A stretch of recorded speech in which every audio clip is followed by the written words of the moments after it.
You ask Tiger to solve. This deals with linear equations with one unknown.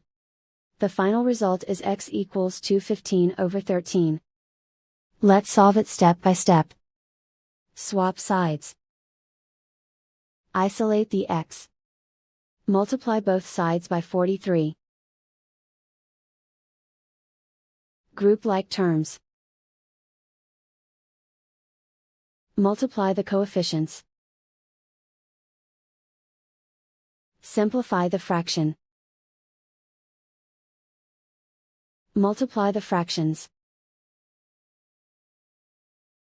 Simplify the arithmetic. And so the final result is x equals 215/13.